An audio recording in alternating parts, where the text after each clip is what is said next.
Assalamualaikum warahmatullahi wabarakatuh. Hi, my name is Alvira Putri Febrianis with ID student number is 2009090. I'm from 2D PGSD class. Here, I will review the English course material from the first meeting until the 7th meeting. In the first meeting, we learn about introducing myself atau mendeskripsikan diri kita sendiri. Dalam mendeskripsikan diri harus mengandung unsur-unsur sebagai berikut. Yang pertama yaitu name atau nama. Yang kedua, place and date of birth atau tempat kelahiran. Yang ketiga, age atau usia. Yang keempat yaitu address atau alamat. Kemudian yang kelima yaitu hobi atau kegemaran kita.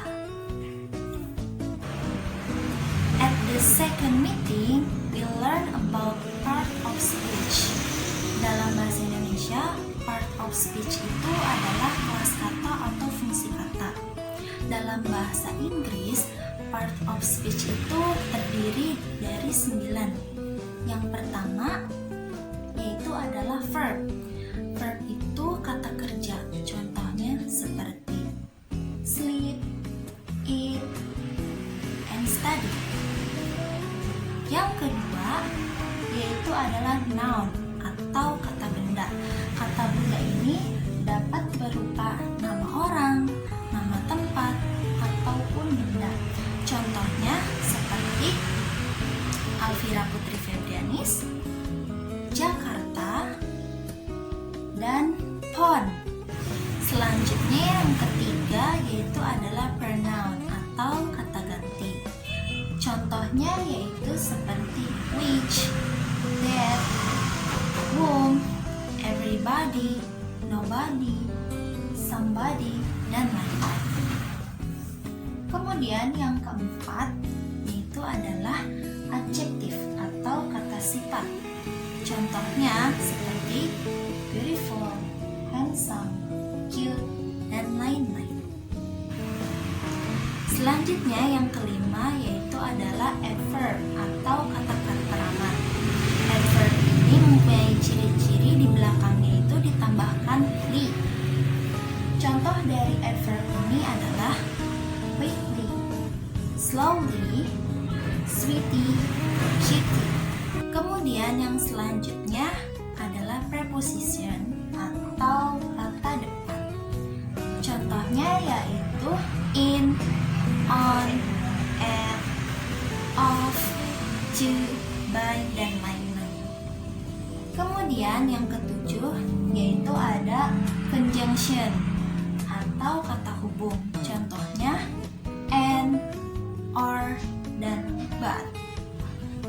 Kemudian yang kedelapan yaitu adalah interjection atau kata seru.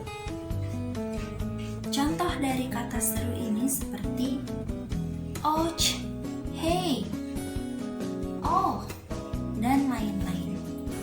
Kemudian yang terakhir, yang kesembilan yaitu determiner. Determiner adalah kata yang ditempatkan di depan kata benda untuk memperjelas apa yang dimaksud dengan kata benda tersebut. Contoh dari determiner adalah a, an, the, some, many, dan sebagainya. At the third meeting, we learn about to be.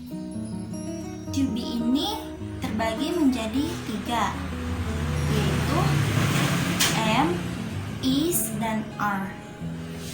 To be am digunakan jika subjeknya adalah I. Kemudian to be is digunakan jika subjeknya adalah he, she, dan it. Kemudian to be are digunakan jika subjeknya adalah you, we, dan they.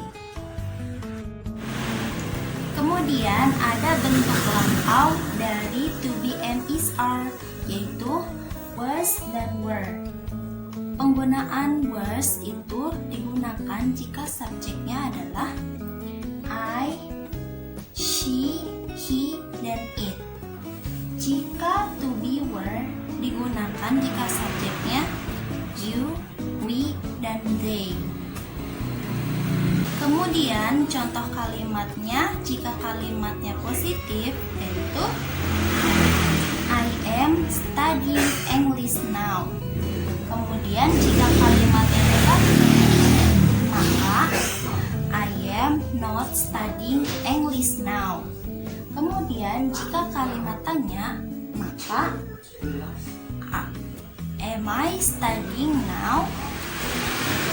Kemudian contoh bentuk lampaunya yaitu jika kalimatnya positif she was there. Kemudian jika kalimatnya negatif she was not there. Dan jika berupa kalimat tanya maka was she there? Then at the fourth meeting we learn about descriptive text about inspirational people. Kemudian dalam mendeskripsikan seseorang kita harus mengandung keenam unsur berikut. Yang pertama adalah personal identification. Yang kedua yaitu activities. Nah, activities ini juga harus mengandung 3 unsur lagi. Yang pertama adalah profesi, yang kedua itu habitual, dan yang ketiga itu hobi. Kemudian poin yang selanjutnya yaitu yang ketiga adalah general physically and personal appearance. Kemudian poin yang keempat adalah typical personality or performance. Dan yang kelima yaitu like and dislike, dan yang terakhir yang keenam adalah reasons. Then at the 5th meeting we learn about do and does. Nah, do and does ini termasuk ke dalam auxiliary verb. Penggunaan do ini akan terjadi apabila subjeknya adalah I, you, we, and they. Kemudian jika does akan terjadi bila subjeknya adalah she, he, dan it. Contohnya itu yang pertama apabila berupa kalimat tanya itu do you like soccer? Maka jawabannya adalah yes I do atau no I don't. Kemudian contoh yang kedua yaitu does she live in Jakarta? Maka jawabannya yes she does atau no she doesn't. Contoh jika merupakan kalimat negatif yang pertama adalah Mark and Tom don't study English. Kemudian contoh yang kedua yaitu he doesn't study English. Then at the 6th meeting we discuss digital poster about inspirational people in the groups. Then at the 7th meeting we presented the result of our digital poster.